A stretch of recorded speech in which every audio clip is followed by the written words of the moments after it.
La primera pregunta es una pregunta que a mí me parece muy interesante porque eso es en parte lo que hago en la Secretaría de Energía.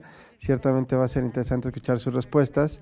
Es cómo se definen las metas de generación con fuentes renovables o en este caso en el nuevo marco jurídico mexicano de energías limpias para satisfacer la demanda de energía eléctrica. Eh, Pensando en el periodo de transición en el que estamos, tal vez podrían contrastar la visión que tienen a futuro sobre cómo debemos establecer las metas, en particular las obligaciones de certificados de energías limpias y cómo en el caso de quienes participaron en los procesos de elaboración del Programa Especial de Energías Renovables, ese contraste entre cómo lo hicimos en el último ejercicio para quienes les tocó participar y en general para los cuatro, ¿cuáles ven son los elementos más importantes para definir las metas a futuro?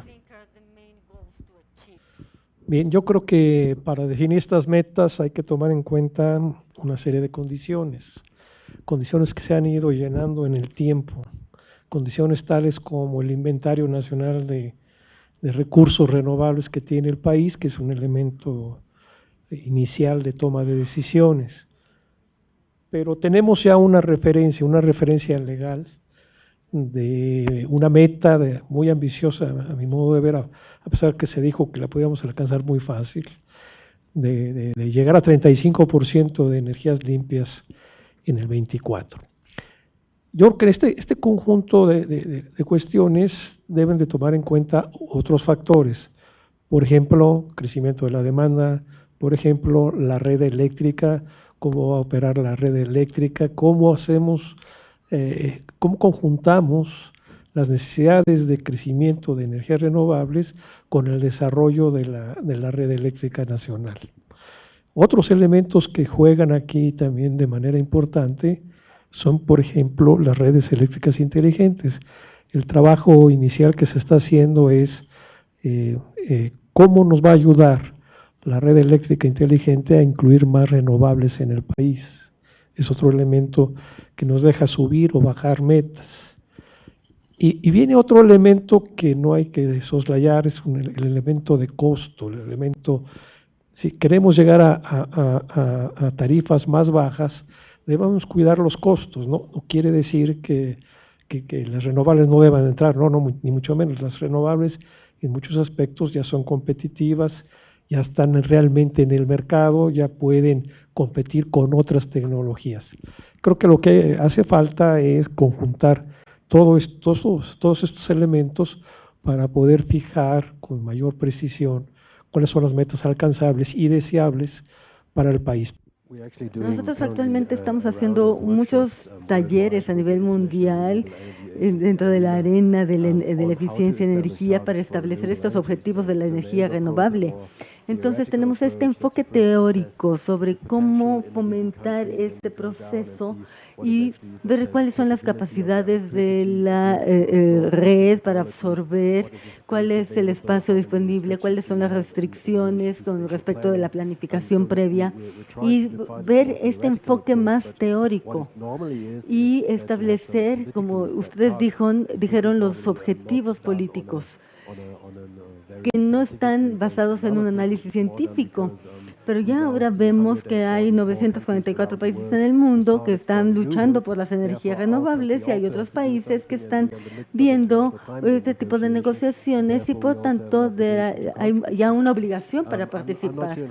Yo tampoco, no sé sobre este porcentaje establecido para el 2018 de México, pero sí considero que hay que establecer esos objetivos tecnológicos específicos y no estar discutiendo si tienen más o menos tecnología o si va a costar menos o si va a reducir los precios. En el corto plazo va a ser mucho más costoso que al final, puesto que se tienen que considerar los costos de integración de diferentes tecnologías, más la combinación de diferentes tecnologías y lo que las debe de respaldar para que funcionen y puedan proporcionar la demanda de energía al mismo tiempo que las políticas deben establecerse para que todo esto funcione adecuadamente y ver cuál es el último potencial para el futuro. Y soy un tanto escéptico al decir que el esquema de los certificados va a funcionar para todos los mercados y van a estar compitiendo en todas las arenas involucradas y que sea a nivel país. Pero bueno, esa es otra plática que nos llevaría otras 2 horas.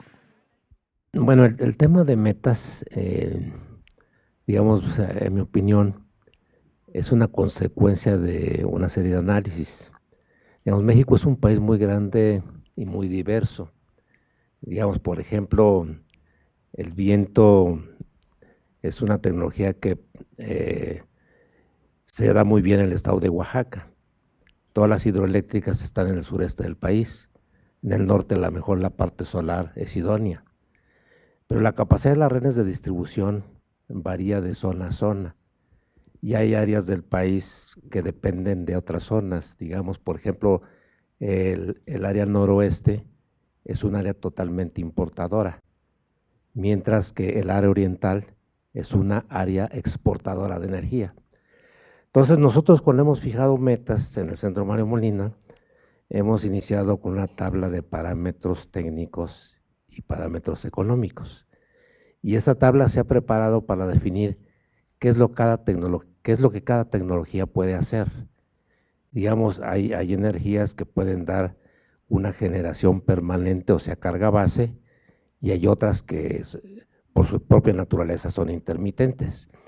Entonces, nosotros pasamos del inventario existente de energías que ya existen, muchas de ellas son fósiles, y lo que tratamos de ir acomodando a través de los años es el conjunto o la mezcla de energías renovables o limpias que se pueden ir acomodando, reemplazando las energías fósiles tradicionales. Todo esto, digamos, porque partimos de una capacidad en megawatts, que lo único que significa es que cuando ustedes lleguen a su casa, la luz va a prender. Pero la generación es lo que les llega en sus recibos de luz, y esa es otra cosa, son megawatt horas. Y lo que emite no son los megawatts, lo que emite son los megawatt horas. Entonces, las emisiones es una consecuencia de los megawatt horas que se producen mediante medios fósiles. Entonces, aquí, digamos, hay 2 cosas que a veces se contraponen. Una cosa es la generación y otra cosa diferente son las emisiones. Y el chiste del ensayo es hacer compatible el incremento de energías limpias, ¿sí?, con la generación requerida y además con las emisiones. Yo les voy a compartir entonces el comentario que hizo en una sesión, en un panel, el director de Desarrollo Tecnológico de CONACYT, que es el secretario técnico del Fondo de Sustentabilidad Energética, este gran fondo de la Secretaría de Energía y CONACYT para fomentar la innovación y el desarrollo tecnológico. CONACYT lo considera, y por lo tanto también la Secretaría de Energía, el equipo de desarrollo tecnológico, una prioridad el trabajar sobre todas las tecnologías de almacenamiento de energía en todas sus formas, tanto para el sector eléctrico como para aprovechar de diferentes maneras los insumos del sector hidrocarburos, ¿no? Dar más versatilidad a la producción en ambos sectores. Él nos platicaba del caso de la posibilidad de aprovechar los excedentes de gas que se tienen cuando se empiezan a desarrollar campos de gas, ¿no? Normalmente están alejados, es gas que en un principio se libera a la atmósfera, que podría ser aprovechado para producir componentes de petroquímica o hidrógeno y después aprovecharlo en otros usos. Así que esperemos que en los próximos meses haya buenas noticias del Fondo de Sustentabilidad Energética sobre el tema del hidrógeno. Un comentario nada más. Todos estos estudios de definir los planes, tradicionalmente los hemos hecho, antes era 10 años y ahora se han hecho a 15 años, ¿sí? Y hemos incluido algunas tecnologías como es el solar térmico, que desafortunadamente por su alto costo no hemos podido incorporar una capacidad significativa. Es un caso. Otro caso, y ahí sí nos la estamos jugando un poco más en algunas de las sugerencias, es captura y secuestro de carbono, ¿sí? Simplemente porque, digamos, si tenemos muchos ciclos combinados o tenemos carboeléctricas y verdaderamente queremos reducir emisiones, ¿sí?, tenemos que utilizar otras tecnologías además de las renovables. Nuestros estudios hasta ahorita lo que nos indican es que las renovables por sí solas a mediano plazo no pueden satisfacer las metas de generación de una manera confiable. Entonces necesitamos apoyarlas con otras tecnologías y un caso típico pues es, digamos, lo que es la captura y secuestro de carbono. La geotermia que se ha hablado en algunos casos, únicamente hemos incluido la geotermia de entalpia alta, porque desafortunadamente lo que eso significa si metemos entalpia media o entalpia baja, son pozos geotérmicos que operan a temperaturas mucho más bajas y entonces requieren ciclos binarios y se vuelven más caras. Entonces la idea en estos 15 años es incorporar tecnologías que están razonablemente probadas y que tienen un costo comercial razonablemente competitivo, ¿sí? Pero ya si vamos a más largo plazo, si hacemos una planificación a 50 años, pues entonces sí habría que apostar por otro tipo de energías. Tratando de ligar la pregunta anterior, justamente un factor común de países petroleros respecto a las ideas de transición es el análisis y el compromiso que tienen con el desarrollo de las tecnologías de captura geológica de CO2, ¿no? Arabia Saudita, Noruega, Estados Unidos, México incluido, tienen agendas de trabajo en la materia precisamente por ser países petroleros. La siguiente, sí. Un comentario relacionado con lo que mencionabas ahora. No estoy seguro que el factor más relevante que nos determine como país en este momento, en nuestros debates acerca de la penetración de energías renovables, sea el hecho de que seamos un país petrolero. La siguiente pregunta está también planteada para el doctor Jacobs, pero yo creo que pueden tener también algunas aportaciones interesantes. De un colega del ingeniero García de JCR Consultores, en el largo plazo las renovables intermitentes dominarán el portafolio de generación. ¿Cómo se resolverá ofrecer capacidad firme en Alemania? Yo creo que sería interesante escuchar cuál es la discusión sobre el mismo concepto de capacidad firme en el proceso de transición. Este es uno de los debates más cruciales cuando hablamos de mercado. Porque como vimos en la presentación, podemos ver estos precios del mercado, cómo van decreciendo por la capacidad del mercado y también en la medida en que estamos incluyendo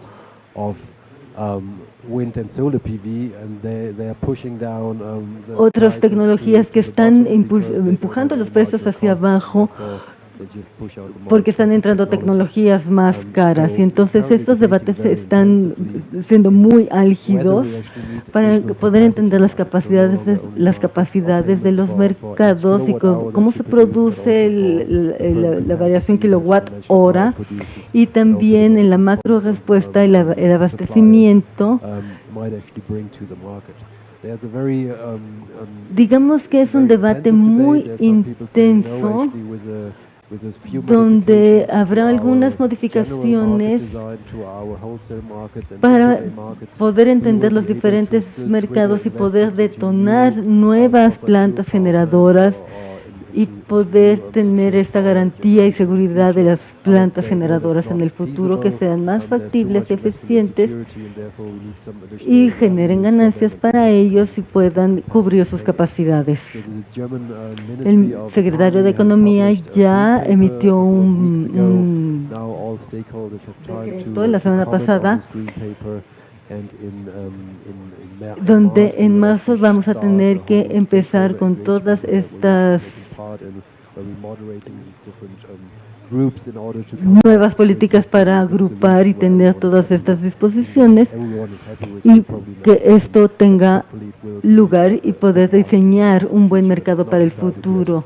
Y no es esto ya se ha instaurado en otros países Pero hay otros países europeos que siguen debatiendo al respecto.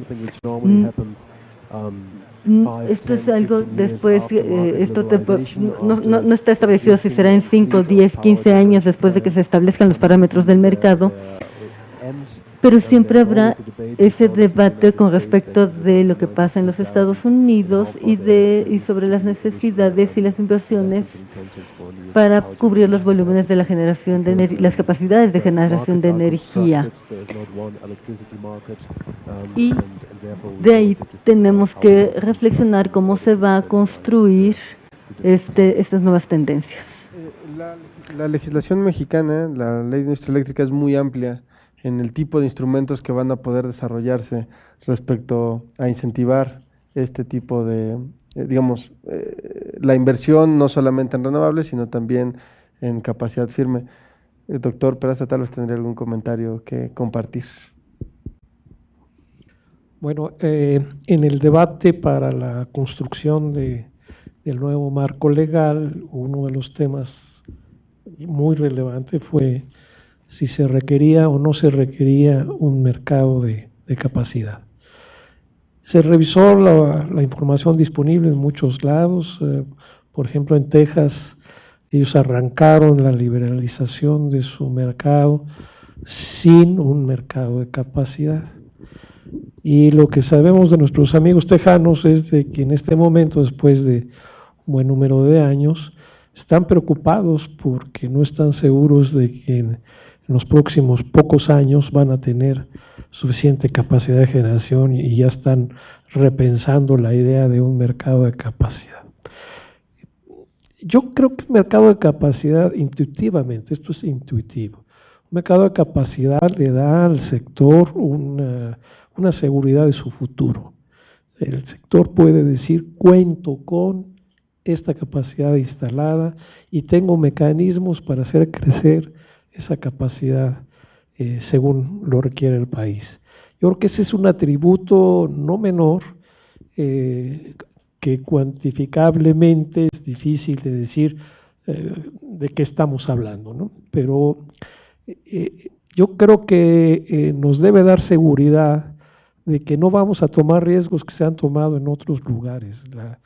La experiencia de otros lugares, de situaciones de liberalización de mercados que no han sido muy buenas, que han tenido tropiezos, se evitaron, no están presentes en la estructura regulatoria actual. Creo que eso nos va a dar la facilidad para pensar en el futuro con optimismo sobre el sector eléctrico y las posibilidades que tenemos de seguir cubriendo la demanda. Que el sector eléctrico no sea un elemento que detenga el desarrollo del país, ¿no? La siguiente pregunta de la Facultad de Química, un miembro de la Facultad de Química de la Universidad Nacional Autónoma de México, es de nuevo para el doctor Jacobs, y este sí es muy puntual sobre el caso alemán, y es ¿qué papel tiene el gobierno en el desarrollo de los proyectos de energías renovables? Supongo que la pregunta es ¿qué papel puntual, cuál es su rol en el fomento de proyectos de energías renovables? There is no role, es nada más establecer objetivos, políticas, pero todo lo demás es meramente privado, es lo que establece el mercado. Hablamos de 75 gigawatts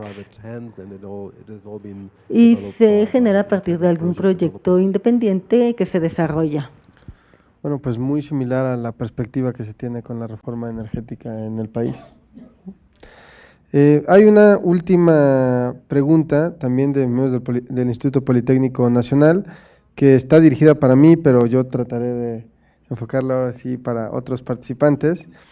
Nos pregunta qué medidas o estrategias se tienen en esta administración para buscar la independencia de abastecimiento de energía del sureste de México, Chiapas, Oaxaca y Veracruz, considerando que son estados con el mayor atraso económico y educativo.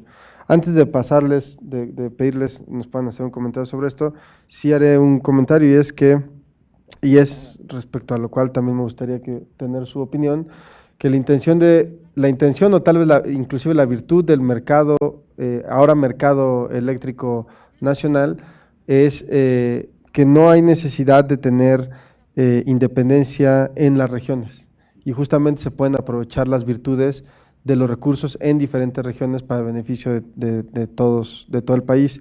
Y por el otro lado, respecto al retraso económico, se creó el nuevo Fondo de Acceso Universal al Servicio Eléctrico, que es, digamos, la Secretaría de Energía está retomando una atribución que antes era de CFE, una responsabilidad que antes era de CFE, para asegurar o acelerar el paso con el cual se está electrificando las diferentes comunidades desconectadas en el país. Y ello puede ser con renovables o con electrificación tradicional conectada a la red. Pero aprovechando esta pregunta, sí creo que valdría la pena que nos puedan comentar los panelistas cómo ven esta interacción entre las diferentes regiones del país. Tal vez podamos aprovechar para mencionar un poco el caso de Baja California Sur, y en el caso del doctor Jacobs, que nos pueda platicar sobre las regiones, pero a nivel europeo, ¿no? Y cuál es esta dinámica, este debate sobre las autonomías regionales o los procesos de integración más completos a nivel de Europa. ¿Alguien le gustaría? Yo podría hacer algún comentario. Sí, efectivamente, lo local ya no cuenta mucho cuando uno tiene un sistema eléctrico bien armado, con una red de transmisión sólida. Ya no importa, el sureste es muy rico en energía. El nudo, no nada más eléctrico, sino petrolero del sureste, es lo más importante que tiene el país. Lo que ha sucedido es, hay una lentitud en el desarrollo del sureste mexicano, pero no es debido a falta de recursos energéticos, no es debido a que la red sea incompleta, etcétera, son otros factores. La energía estaría disponible ahí para cualquier desarrollo que quisiera hacerse en el sureste.